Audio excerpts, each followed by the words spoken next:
ഈശോ മിശിഹായ്ക്ക് സ്തുതിയായിരിക്കട്ടെ. നമുക്കെല്ലാവർക്കും പ്രിയപ്പെട്ട ചെങ്ങാതിമാരില്ലേ? എങ്ങനെയാണ് നാം അവരോട് സംസാരിക്കാറുള്ളത്? ചിലത് എല്ലാവരുടെയും മുന്നിൽ വെച്ച് പറയും, എന്നാൽ ചിലത് രഹസ്യമായി പറയും, അല്ലേ? ദൈവവും നമ്മുടെ പ്രിയപ്പെട്ട ചെങ്ങാതിയാണ്.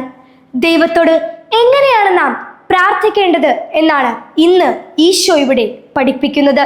നീ പ്രാർത്ഥിക്കുമ്പോൾ മുറിയിൽ കിടന്ന് കതകടച്ച് നിന്റെ രഹസ്യമായി വസിക്കുന്ന പിതാവുമായി പ്രാർത്ഥിക്കുക. നിന്റെ രഹസ്യങ്ങൾ കാണുന്ന പിതാവ് നിനക്ക് പ്രതിഫലം നൽകും. മുറിയിൽ കിടന്ന് നമ്മുടെ വീട്ടിലെ മുറിയെക്കുറിച്ച് മാത്രമല്ല, നമ്മുടെ മനസ്സാകുന്ന മുറിയെക്കുറിച്ചാണ് ഈശോ പറഞ്ഞത്. പ്രാർത്ഥിക്കുമ്പോൾ നമ്മുടെ ശ്രദ്ധ തെറ്റിക്കുന്ന TV, ചിന്തകൾ എന്നിവയാകുന്ന കതകുകൾ നമ്മൾ അടയ്ക്കണം. അപ്പോഴാണ് നമുക്ക് ദൈവത്തിന്റെ സ്വരം കേൾക്കാൻ പറ്റുകയുള്ളൂ. ദൈവം എപ്പോഴും നമ്മുടെ കൂടെയുണ്ട്.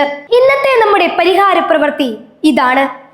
നിങ്ങൾ ഉറങ്ങുന്നതിന് മുൻപ് മൊബൈലോ TVയോ ഒന്നുമില്ലാത്ത ഒരു സ്ഥലത്ത് തനിച്ചിരുന്ന് ഈശോയോട് ഒരു 5 മിനിറ്റ് പ്രാർത്ഥിക്കുക.